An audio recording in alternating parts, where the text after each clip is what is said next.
A paz do Senhor, meus irmãos, eu estou aqui para gravar para vocês essa última aula. Foi um pedido do pastor, coordenador da nossa EBD, pastor Assis, e eu trouxe de volta, não me preocupei em gravar as últimas aulas, irmãos, principalmente por causa da minha agenda muito corrida, né, mas também porque eram lições um pouco mais fáceis.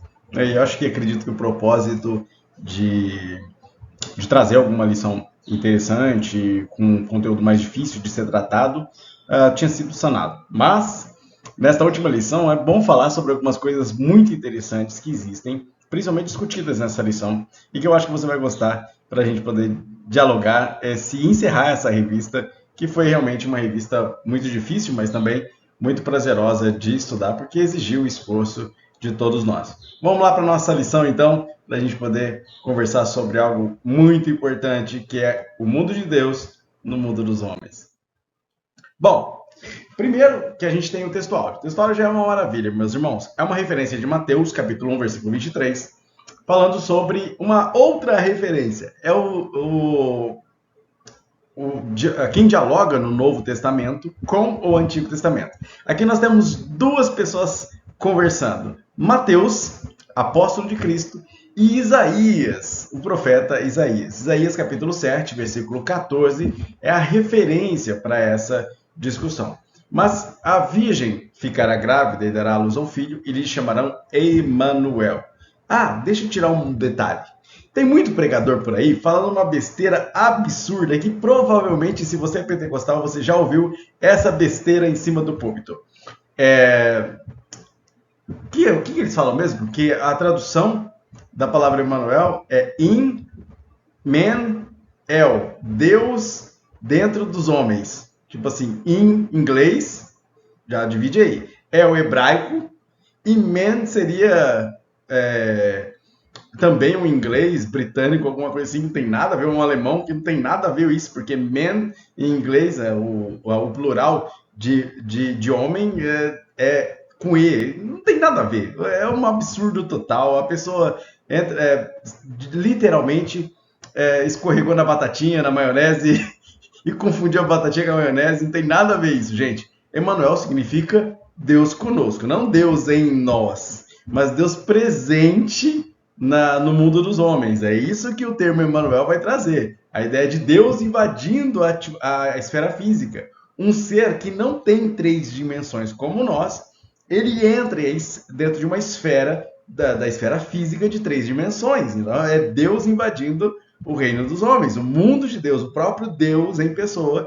invadindo o mundo dos homens. Essa é a ideia do conceito de Emanuel. Não tem nada a ver com Manu, mens, dentro do ser humano, dentro dos homens, nada a ver isso, tá? Esquece isso daí. E se você ouvir isso daí, ignora e já descarta essa pregação, que vem mais besteira. Quem começa com esse tipo de coisa, vem mais besteira também nessa pregação. Mas aqui, para o nosso textuário, é importante a gente fazer essa referência, porque nós temos um caso interessante de citação do Antigo Testamento, né, uma alusão a um texto do Antigo Testamento, feita por um apóstolo, por um estudioso do Novo, no caso, o tributador, né, o coletor de impostos Mateus, o publicano Mateus. Bom, e ele vai falar o que nesse textuário? Ele vai falar que vai ser um sinal para a nossa geração.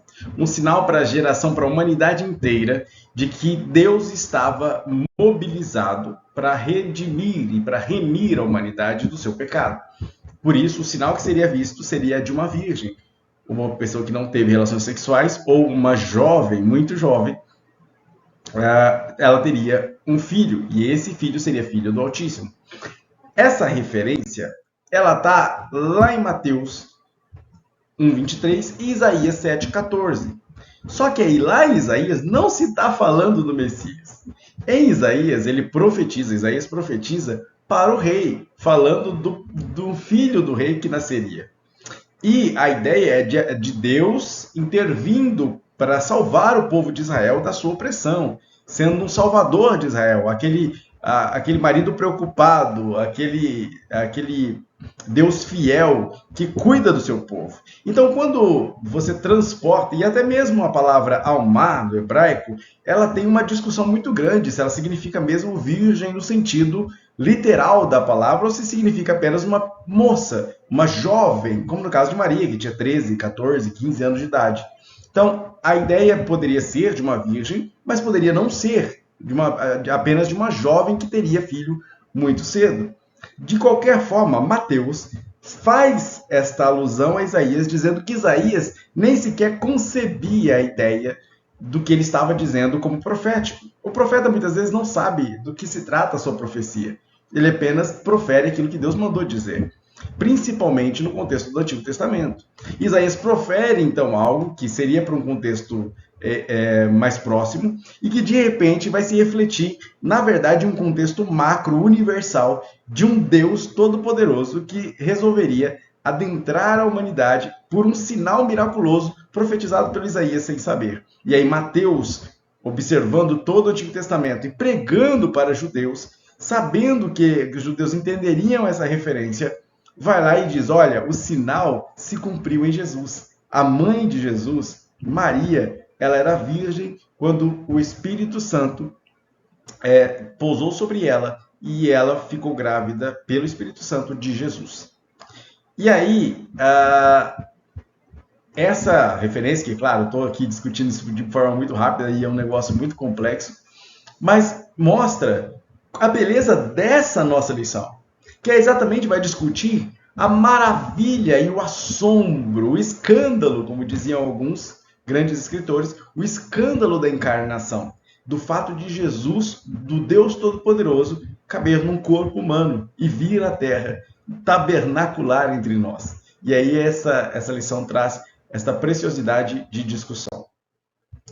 Além disso, o texto que nós vamos discutir além de Mateus também faz referência a Gálatas, e que tem, lógico, como toda a carta paulina, uma grandiosa gama aí de aprendizado e de profundidade. Bom, Gálatas 4, principalmente, notadamente, os versos 3 ao verso 7, vai falar sobre um tempo em que nós não tínhamos ideia de quem nós éramos em Cristo.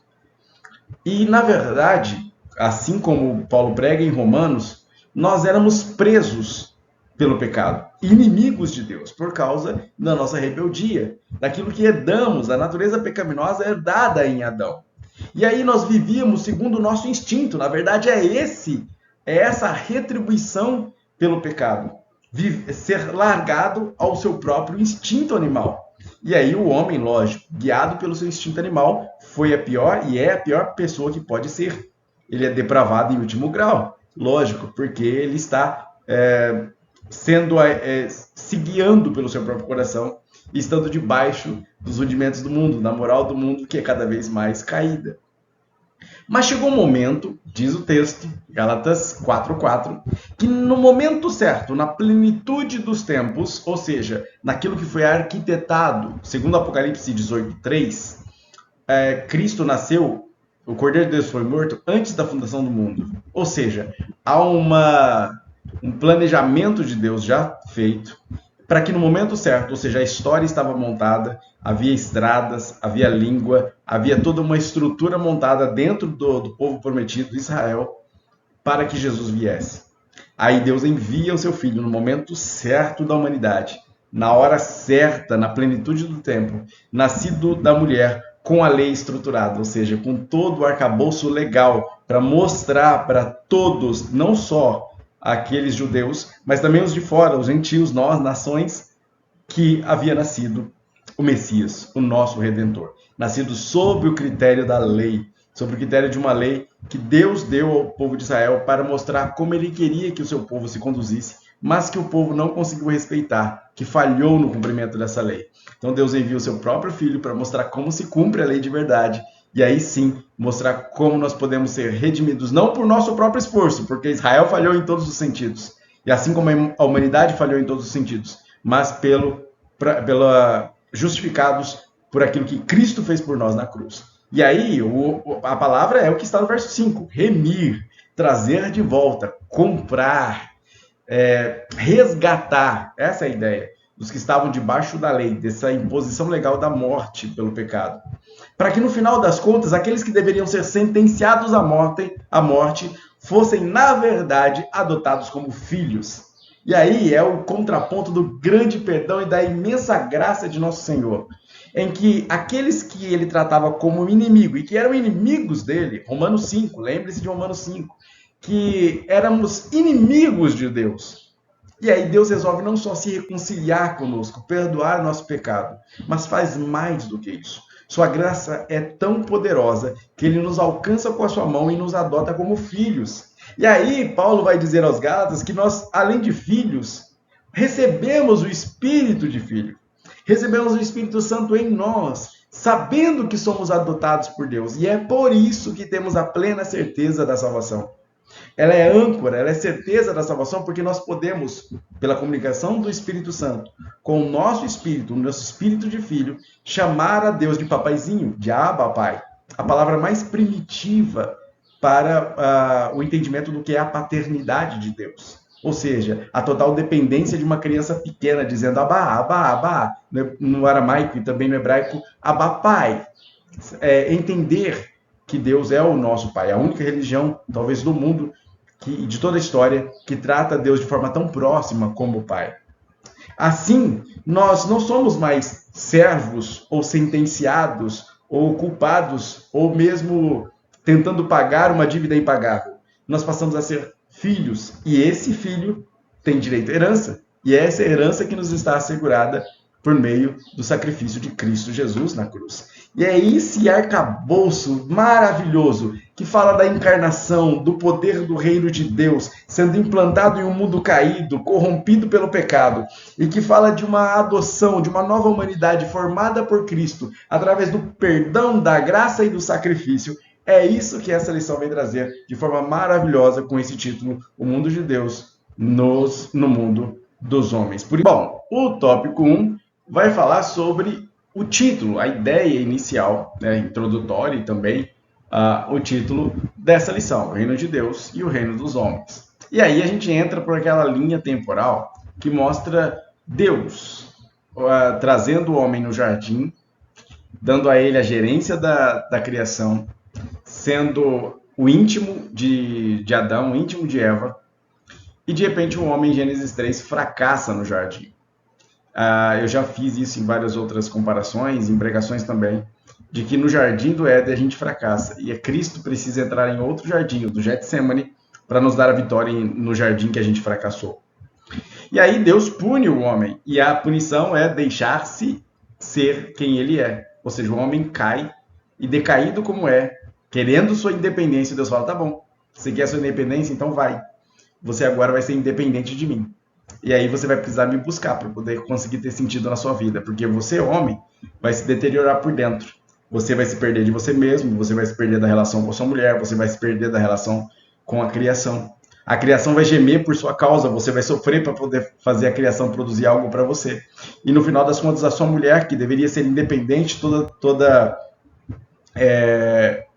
igual a você, vai passar a ser dominada por sentimentos, vocês vão ter conflitos e, no final das contas, você vai exercer sua força física e seu poder de dominação sobre a mulher. Machismo, por exemplo, como a gente já disse nessa revista, é fruto de pecado, não é fruto de uma coisa natural do ser humano. É fruto de pecado a existência tanto de machismo quanto de feminismo. O que a gente tem é um casal que é igual em todas as coisas, criado por Deus para se reproduzirem, para serem íntimos, para serem iguais, tendo funções diferentes, tendo modos diferentes de enxergar, se completando em todas as coisas, para que sejam uma só carne em progresso para a glória do reino de Deus, para a glória de Deus. E aí, essa punição de ser independente de Deus e, no final das contas, só fracassar em todos os processos, é que faz com que o reino dos homens seja caído, destruído, totalmente deteriorado pelo pecado. E aí esse ser humano caído, que gera um mundo caído, deteriorado pelo pecado, faz com que a criação chore por redenção. E o ser humano mesmo começa a procurar um jeito de encontrar Deus. Tenta Babel, tenta criar deuses para si, tenta fazer todas as coisas, porque é dentro dele uma necessidade de adoração. Deus prepara então um caminho, porque é um Deus de graça, um Deus de amor, ele prepara um caminho para que o homem então se reencontre com ele. Essa reconciliação está marcada. E aí Deus elege pessoas para construir uma nova humanidade a partir de sinais. E todo o Antigo Testamento é esta construção dessa narrativa, dessa nação que seria separada para mostrar o sinal de que Deus estava pronto para redimir o ser humano, mas que o ser humano precisava estar pronto para esse encontro. E aí, quando Deus prepara toda a história, entra Deus na cena, entra Deus em cena. E aí, na plenitude do tempo, como lemos em Gálatas, Cristo entra e nasce entre os homens. Gente, a encarnação é o maior milagre de todo o universo e é o maior mistério de todo o universo. A ideia de kenosis, do esvaziamento de si, não de identidade, mas de posição e poder, de Jesus vir a este mundo, é como se eu fizesse isso aqui, ó. Tá vendo esse universo inteiro aqui, ó? São universos. Isso daqui é uma bolinha de gude. Ou, como eu sempre uso, é como se você tentasse colocar todas as águas de todos os oceanos num copinho de café de 50 ml. Se isso pareceria impossível, mas é isso que acabou acontecendo em Jesus. O Deus Todo-Poderoso que está fora do tempo, que não existe, que é, né? Nesse ponto eu concordo com Caio Fábio. Um Deus que não existe, um Deus que é. Porque é um Deus que está fora do tempo, fora da existência, fora do plano criativo. Ele, fora de todas essas coisas, sendo Deus sobre todas as coisas, sendo quem ele é de verdade, ele resolve adentrar.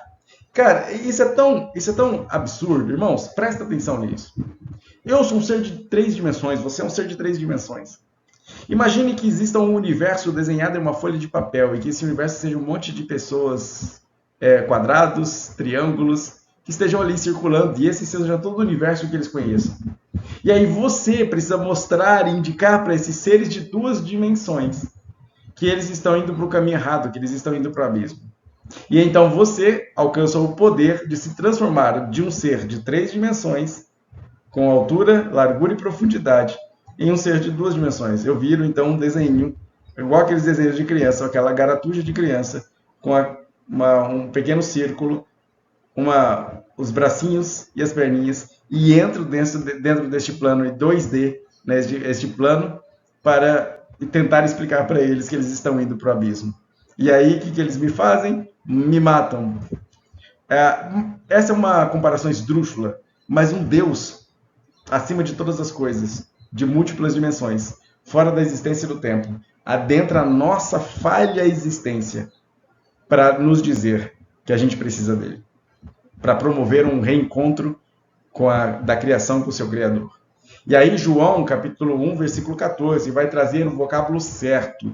Cristo habitou, tabernaculou entre nós. João é tão profético, não só profético, mas também teológico nessa afirmação. Porque ele diz claramente, não só em João 1:1, que Jesus é Deus, tão Deus em igualdade com o Pai, como também ele diz no verso 14 que ele é o símbolo que ele é o cumprimento de tudo aquilo que foi dito no Antigo Testamento e que o templo representava. Ou seja, o templo físico, o tabernáculo, nada mais era do que a sombra do verdadeiro Jesus, que era o verdadeiro tabernáculo, o verdadeiro templo. Por isso, o vocábulo utilizado é tabernaculou. Cristo encarnou, tornou-se carne por nós. Esta é a maravilha do reino de Deus. Essa é a maravilha do reino de Deus invadindo o reino dos homens destruído para conquistar o que é seu por direito. E aí, a gente vai para a próxima aula. E o segundo tópico vai trazer exatamente a discussão sobre como esse reino de Deus foi formado ao entrar no reino dos homens. Nós vemos o próprio Jesus nascendo em uma manjedoura, crescendo sob o código de conduta do mundo, sob a cultura do mundo, dentro de uma perspectiva que existia no primeiro século da era cristã, que nós chamamos de primeiro século da era cristã. E o Jesus vem trazer esta mensagem de um reino de Deus que chega. Notem uma coisa muito interessante. João Batista, precursor de Jesus, ele vem com uma mensagem: arrependei-vos porque o reino de Deus está próximo. O reino de Deus está próximo, o reino de Deus está próximo, até Jesus se batizar. Jesus se batiza, então, Detalhe, o batismo não é para arrependimento, mas o batismo como sacerdócio, ou seja, ele é reconhecido aos 30 anos com direito sacerdotal e por isso ele precisa passar pelas águas do batismo. Isso é outra história, tá? Leia N.T. Wright, leia tantos outros teólogos aqui que falam sobre essa questão do D.R. Carson, que falam sobre Jesus sendo batizado por João Batista, o que significa. Mas Jesus vai lá, completa, vai para o deserto, passa 40 dias, simbolizando os 40 anos do deserto. Né? Christopher Wright, os 40 anos do deserto que Israel fracassou, Jesus em 40 dias vence onde Israel fracassou. Ou seja, aqueles 40 dias no deserto simbolizam os 40 anos de Israel no deserto. Israel falhou, mas o novo Israel, Jesus, vence. Vence a tentação do diabo, vence todo o mal e consegue se estabelecer como o Senhor de todos. E aí, esse Jesus sai desta tentação com uma outra mensagem, diferente da de João Batista, dizendo, arrependei-vos, porque o reino de Deus é chegado a vós. Já não está mais próximo. O reino de Deus chegou. Por que chegou? Porque Jesus está lá. Porque Jesus é o reino de Deus, é o reino de Deus invadindo o reino dos homens. Essa é a beleza da mensagem do Evangelho. E ele diz, arrependei-vos. O que é isso? Convertam-se. Metanoia. Meta significa transformação. Nous, o noia aí, nous significa mente. Transformação de mente. O que Jesus vem trazer? Uma nova mentalidade, uma nova conduta, uma nova moral, uma nova ética, uma nova cultura. É isso que ele vem trazer. Formar uma nova humanidade a partir dele. Por isso que Paulo diz que Jesus é um dentre vários irmãos. Porque ele está formando um novo povo, um povo que ele escolheu para si. Jesus dizendo, não foste vós que escolhestes a mim, mas eu vos escolhi a vós e vos nomeei para que vades e deis fruto, ou seja, e o vosso fruto permaneça, ou seja, você vai se estender, você vai formar a mesma coisa do nosso Deus lá no Jardim do Éden, dizendo, crescei, multiplicai e enchei a terra. É Jesus dizendo, olha, agora está na hora da gente conquistar o que é nosso, agora vocês vão multiplicar, agora vão repassar essa mensagem, vão viver esse código de conduta, este código moral, vão viver essa ética do reino, vão transbordar a cultura, essa cultura que na verdade é contra a cultura do mundo, é um choque de culturas com o mundo, e aí você agora vai ser representante deste novo reino que invadiu a terra e que está tomando o espaço que é seu. Essa é a ideia. É por isso que evangelizamos, é por isso que pregamos, porque na verdade estamos conquistando um território que não pertence a esse sistema mundano, que é caído, mas um território que é nosso, que é de Deus, e que estamos reconquistando para Ele, colocando a bandeira do Evangelho nos lugares onde o diabo colocou o pé. É essa a nossa incumbência, é essa a nossa determinação, é esse o nosso código de conduta. E aí a gente vai entrar em tudo aquilo que a lei, que a lição já traz para nós. Honestidade, fidelidade, hombridade, liderança, poder, manifestação espiritual, dons espirituais, ação de fraternidade, solidariedade, tudo isso é base do reconhecimento da cultura do reino. Lembre-se, você está vivendo sob um novo Senhor, adotado como filho para um pai que é rei, você é príncipe, herdeiro desse reinado. E aí, como herdeiro deste reinado, você tem certas incumbências e certas obrigações para com este pai, com este reino. Você faz parte de uma cultura diferente da do mundo. Então não queira imitar o mundo, porque você não faz parte dessa cultura. Não queira imitar a conduta, a ética e a moral do mundo, porque você não faz parte dessa cultura. Você tem uma outra cultura, um outro reino, um outro rei, uma outra lei. Isso não quer dizer, é lógico, que você vai transgredir as leis humanas. Na verdade, as leis divinas são mais rígidas que as leis humanas. Cristo, ele supera toda e qualquer lei da sua época. Ele diz, olha, se te condeno porque você adultera, eu te condeno pelo que você olha. Então toma cuidado, a minha régua é mais pesada. A minha exigência de santidade é muito maior. Eu vou repetir o que o próprio Deus diz, sede santos porque eu sou santo. Sem santidade ninguém verá o Senhor. Ou seja, a régua do evangelho é muito mais pesada, muito mais difícil. E aí, a gente tem que obedecer.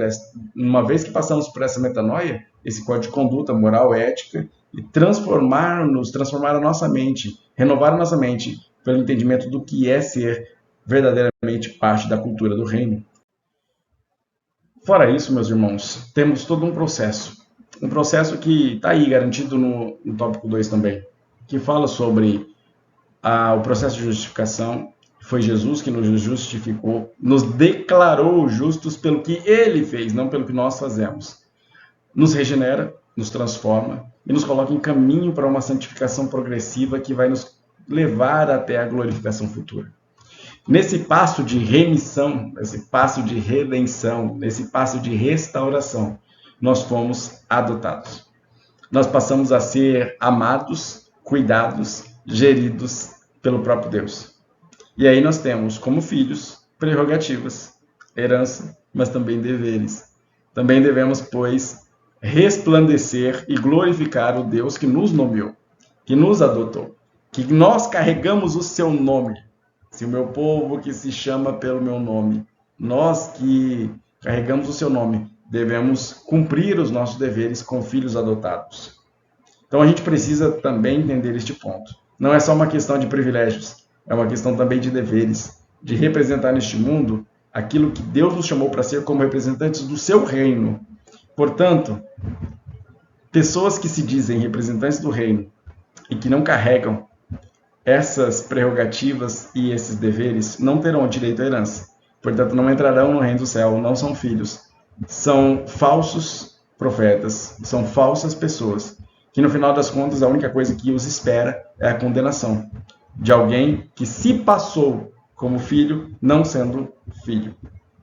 Pesado isso, né? Mas isso é decidir em qual lado você está verdadeiramente. Se do lado do reino dos homens ou do lado do reino de Deus.